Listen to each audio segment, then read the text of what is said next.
Mais l'Éternel Dieu appela l'homme et lui dit, Yahweh Nzambe abengi mutu pe alobi, où es-tu? oza wapi? Il est répondu, Mutu ayanoli, j'ai entendu ta voix dans les jardins et j'ai eu peur parce que je suis nu et je me suis caché. nayoki mungongolo na kati ya bilanga, na kimi na batami pote nazali bolumbu. Amen. Amen. Vous savez Nzamba zoya. Azoya koluka bana na yebisika tika kibango. Azoya kuti bangote. Mais qui a fait ce que batoy balungwa place Nzamba tia kibango? Bakenda ko batama na kati ya bisobe, c'était le Satan. C'était le diable. Aujourd'hui, vie na yese baby. Ozala ki bongote.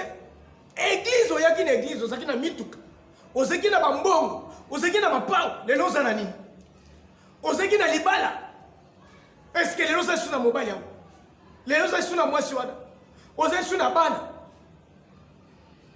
Pourquoi cette transmutation? Ce changement de vie. Mutozo est pas dans Zambé. Ezali pour un matin. Mais toi tu viens en Zambé et pas dans Zambé pour qui t'a aussi là. Les gens va te belé basile dans l'église. Les gens va te belé basande que basala quitter. Mais au moins ni biloko nyonso mutozo akao. Ezali héritage pour la famille là. Ezali libula pour la bana na ye. Pourquoi? Parce que quand Abraham a eu des biens, tango akufaki, biloko na tikeleki Isaac. Nulle part il dit que avant Abraham akufa, biloko nyonso esilaki. Bantaba ba même esilaki te. Mais Abraham, il meurt, il laisse l'héritage à Isaac. Isaac azokufa, a eu héritage à tikeli Jacob. Mais toi les lozo yé pas na Zambé, ozo zombongo. Nano kufite. O comment te kana mapamba. O te kana maboko pamba. Pourquoi? Toutes ces choses tu ne sais pas discerner. Ça a commencé où? Mouto yo zamba tikiye na kati ya jardin, puisqu'il y a bien. Quand Dieu revient, il retrouve cet homme déjà à sa cotisame. Nazo mituna. Est-ce que Ozana Zamba ou bien Ozana Bisika y a bien? Ozana situation bonne ou bien au côté na kati ya pauvreté? Tu es en bonne santé ou bien tu es déjà malade? Si tu es malade, Zambo est aux sambena, abimisayo. Amen. Abikisayo. Amen. Ceux qui ont côté la pauvreté, Zambo est aux sambena, azon sa richesse na yo. Amen. Alléluia. Nazo yebisayo que si tu as la foi, nawe nazo yebisayo, Dieu va te rétablir. Parce que à le bien j'ai restauré les 7 années qu'on dévorait les sauterelles. Amen. Onyo sur bungisa, Dieu ta mesure ya kozongisa. Amen. Nous prions un Dieu juste. Nous prions un Dieu fidèle, un Dieu vivant qui retourne, qui rémunère na ba onyo sur balukakaye. Azali mo pesi mbano ya bato yo balukakaye. Amen. Azoluka Adam ozawapi. Je te pose la question aujourd'hui. Tu es où? Peut-être aux ala hôtel na moi c'est Ndumba. Nazola bete bima bisiko zali. Bima bisiko zali nzamba zoluka yo. Tango mususu ozana kati ya biro na likolo ya moi c'est Ndumba. Bima Dieu a besoin de toi. Sors de ce bureau. Le bureau a été fait pour na koyamba bana na Zambé. Pour na kosambela bango. Et seulement quitter pour ezala na ba biloko moko yake obanda ko balusa bana basi obalusa basi ya batu nengo lingite. Dieu te demande où es-tu? Ozawapi. Tu es dans les promesses de Dieu. Tu es dans la voie droite de l'Éternel. Mais Dieu te pose la question. Là où tu es, ozawapi.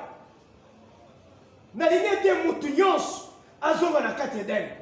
Mutu nyonso azonga na zela na Nzambe. Mutu nyonso azonga na volonté na Nzambe. Amen. Mutu nyonso azongela mbongo na ye. Azongela ba immeuble na ye. Azongela musala na ye. Nazana ndeko moko azotuna ngale bi papa. tango te matin ba côté matin on veut qu'il faut tous les jardins d'Éden ngai ba bengana ki ngana musala na moni kaka pendant je vais vous donner son nom pendant ce temps kaka na moment ya confinement oyo amoni ba notifier ye ba lever te zongela musala na yo.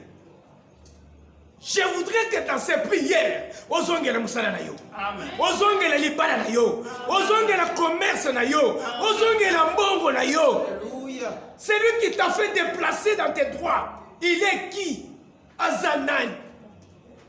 Azanan, il te fait déplacer dans tes droits. Azambe, Atelema Zongisayo. Peut-être toi tu n'as pas les capacités, le pouvoir, Yakozonga, mais le Seigneur est ta mesure, Yakozongisayo. Azong son apokonelo.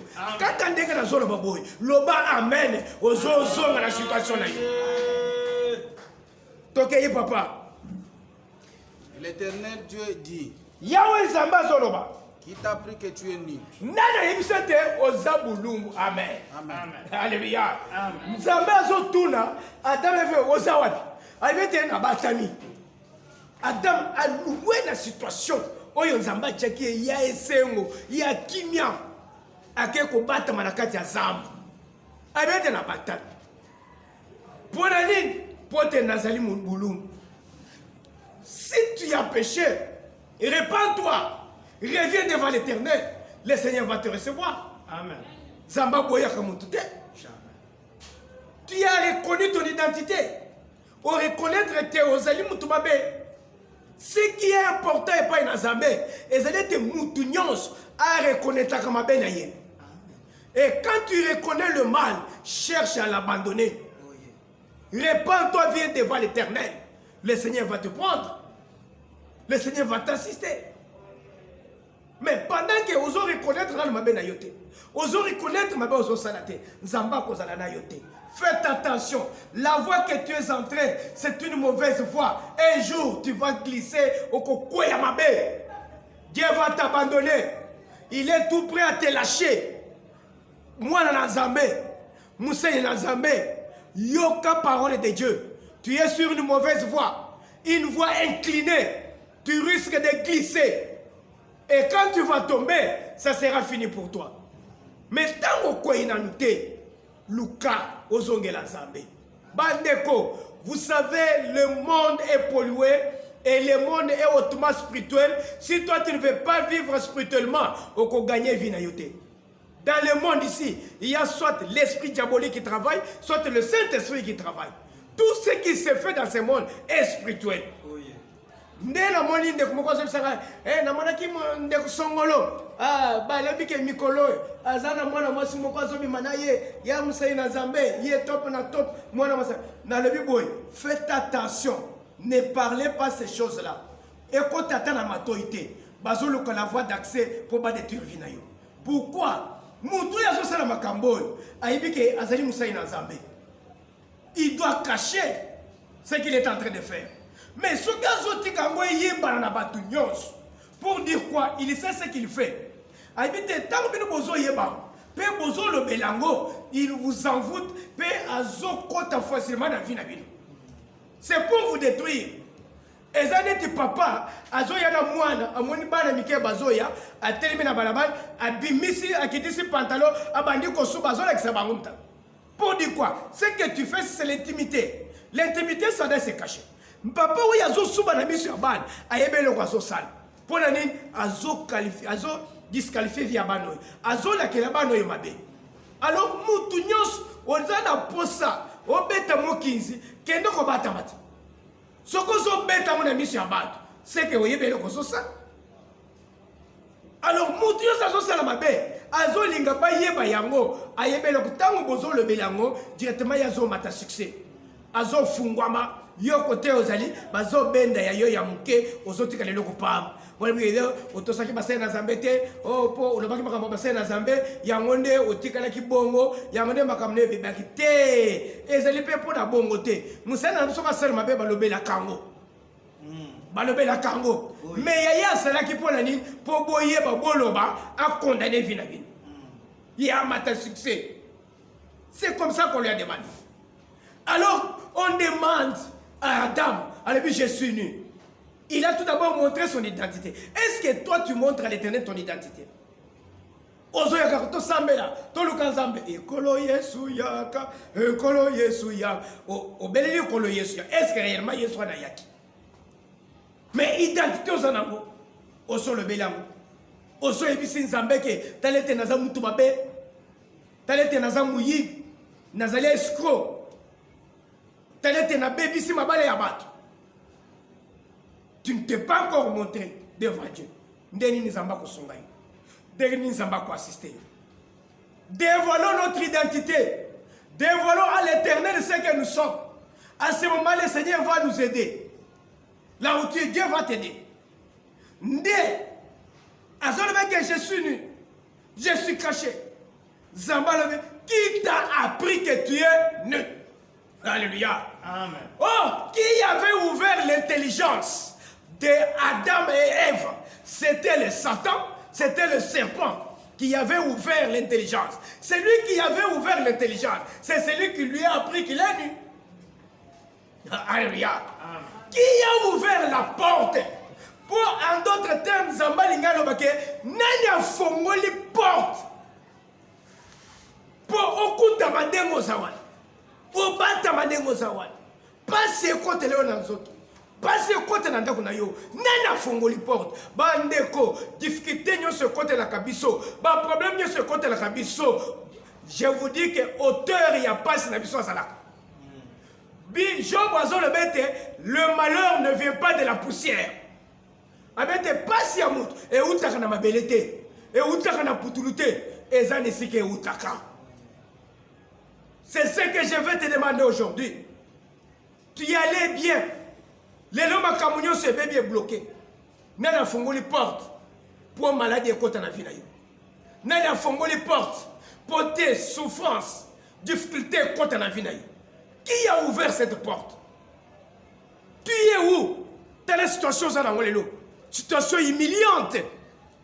Tu es humilié. Ma camoison se rétablir. Nana fongola qui porte.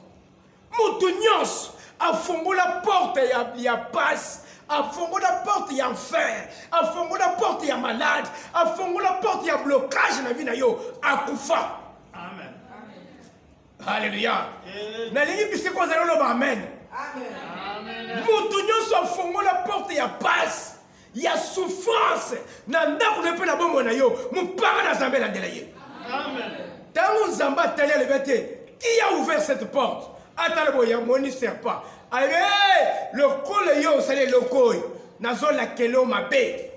Oko banda ko tambola na sali bumuna yo. Oko banda kolia ma belé. Il faut qu'aujourd'hui on se ressaisir. Bible les le bête Josué. Atini ba to ba ke kobunda. Ba ke ba bundi ba longi ba. Allez, nan te connaître des fêtes ya boité. Je vous dis dans la vie, ce que vous avez makamboze ko échoué, zongana ne tout n'ensemble. Au spécifique mission à Moussala, au moins ok, bat musuba zuyo zité, qu'on continue te, zongana ne pas ensemble. Tout n'ensemble, échec ko yeuti, blocage yeuti, nazwi mbongo ya bank nakeye kosala mbongo ezindi kozo mususu te bakoyiba koboto lupa zongana ne pai na Nzambe mbongo oyo bato bazwa kango mpo te bafungwama yanga ye koyi ndenge Nini. Josué azongi aye kotuna Nzambe ete defete oyo euti wana Nzambe alobi kota na ka ya Israel tala na kati ya banda kolekisa libota nyos tribu par tribu au commun au banda ko tirer au sort il y aura tribu où il se dit que mawa et kota na vie na bin abandi kolekisa tribu par tribu alekisiti bakangi tribu mo na kata tra bino kolekisa ko famille par famille balkangi famille ya kan nzoka ne akanta kwa kende expédition azui bilok ba manteau de chénière azui ba or ba ba bilok ebele ayaye ko bomba na sa tante na ye nde bilok wana fongola ki porte ya liwa na kati Israël nde fongola ki échec nde salaki te bisiko victoire ezalaki ba komaki na échec bakangi Akane. Akane mutu afungoli porte ya liwa. Zamba lobi botumba ye na libota na ye. Batu nyonso bafungolaka porte ya liwa, porte ya souffrance, ya pasi na vie ya bana Nzambe, bazo mériter liwa. Bazo mériter liwa. Akane akufaki na famille na ye. Il faut mutu nyonso na moment oyo afongola porte ya liwa, afongola so akotisa souffrance na vie na yo, moto na Nzambe etumba ye. Amen. Okutanaki na mobali yo kaisike na zwi mobali ndenge Nzambe lobete mwasi akokutana na mobali bakokoma eloko moko nzoka nde mobali e malfaiteur ayaki po détruire vie na yo bofandi na ye opesa ye nzoto na yo lelo akima yo nzoka nde atikali porte d'entrée afongola nzela na ba mari de nuit asofongola nzela na ba mauvais sort afongola nzela na ba blocage vie na yo ebeba mwana mobali obebisa vie na yo mwana mwasi oyo abebisa vie na yo. Il faut que tu aies un Nzambe. Amen. Qui a ouvert la porte des malheurs dans ta vie? Nana fongole kouke ya passe na vie na yo. Ndeko ke ya bali mwasi. Aya fali na mwasi. Nzoka nde mwasi za na problème à sorcellerie makasi. Bazo yebisa le minono, ngai na ko se repentir te po, ngai na za na reine. Ya papa na maman na ngai na kata ya sorcellerie. Elle dit je préfère quitter le mariage à la place ya koteka kindoki. Aluma libali. Tango azokende, atindeli mobali message. Alebete ngaide na fongola porte ya blocage na pauvreté na vie na yo. Ndengo zawana okoteka na kozwa musala te. Bande ti lelo mobali wana tekale kozwa musala te. Atekale kozwa mbongo te. Mais un licencié Astanga, il était un grand directeur. Les lorsqu'on communiait, azo tangola, basapato somba, on dirait moi si on a kendena maye. Azo tamle na basapato, moni ba goudir na biso ya bana basi baza ko lata maxi. Nde na kute na gambel, atamboli azo tamla weza gambel na ba goudir ba papa na gai. Un licencié, ozo tamle na goudir ya bana basi, akaya ko lokotanga na tombola kanisa za mibali. Nzokande ya basi. Ngabi kendo ka sakatalo. Ayako ke ya katisi talo. Mais ezo bisika ko forma ya basi. Televi. Mwana mwaso ya tikeliye. Mutu aboye soki aloki Nzambe te, vie na yeza bloqué totalement. Qui a ouvert la porte des malheurs dans ta vie? Lelo kutana na mupanga na Nzambe. Amen. Lelo aziki sama. Amen. Nzambe atelema. Abimisa yo bisika basi bakotisaki yo. C'est pourquoi nazo suki sa message na ngai awa. Nazo yebisa yo sambela na yebisa Nzambe te. Bisika nazali kokutama. Bisika nyos na kota. Église na kota. Bisika na vanda. Lopango na kota. Ndevi na ngai yebeba. Ndevi na ngai yebeba. Commissionnaire azoke na mama azoluka le pango ya kofutela azoselebe mama le pango wana kokota te batu nyonso bakota kana le pango wana babimaka maboko pamba bazalaka na eloko te batu bakota kana le pango wana bakufela kabana nde le pango kako changer le pango ko changer le pango n'importe ya liwe fungama na vie na yo nde makambo makase kota na vie na yo. Mais si vous avez barrière, mais il faut akoufa. Comme il avait possédé ta vie, il doit te libérer. Faut atikayo. Faut atikayo. Même à ta mobile, où il y a compte la vie, moi si il y a compte la vie na yo. En fondant la porte ya liwa, où ils ont vivre les lots, il faut s'en détruire rien. Il faut s'en détruire rien. Nous tous ceux qui ont continué à dire que ça y a été. Mais souka abimaka, kolonda kwa bimisaka ye. Nana continue à monter na yo. Où est le comme kosakana vie na yo. Et rien ne marche dans ta vie. Il doit quitter. Il doit libérer la maison. Yebisete mikolo sali na zoto na ngai. Mikolo sali na misala na ngai. Eleki e koki. Aujourd'hui, le Seigneur, l'Éternel des armées, azobi misayo. Amen. ndenge Nzambe asengaki na Josué batumba akane ndenge Nzambe alakelaki nyoka mabe ndenge mpe Nzambe akokita akodetruire mutu nyonso oyo atiki nzoto na yo ekomi lokola balabala azokota azomema ndenge alingi azoya na butu alali na yo na mbetu ndenge alingi apesana na mbongo ya libala mpo akota abima mpo asakana na vi na yo azotikela yo bamaladi azotikela yo babiloko ebele na nzoto lelo vi ya bato ebele eza bloke a partir ya baeglize bafanda a partir ya baeglize bakota a partir ya basali na Nzambe bakutani na bango mosusu amema bato na ngomba tokende na ngomba tokende kosambela bakende na ngomba abebisi vi ya bana bato mwana mwasi azalaki maladi azonga na maladi atape maladi na ngomba aye nango abebisa nzoto na ye abebisa vi na ye lelo bana babeki kotambola kobaluka baluka ils ne savent pas ce qu'ils vont faire ils ne savent pas quel se vouer.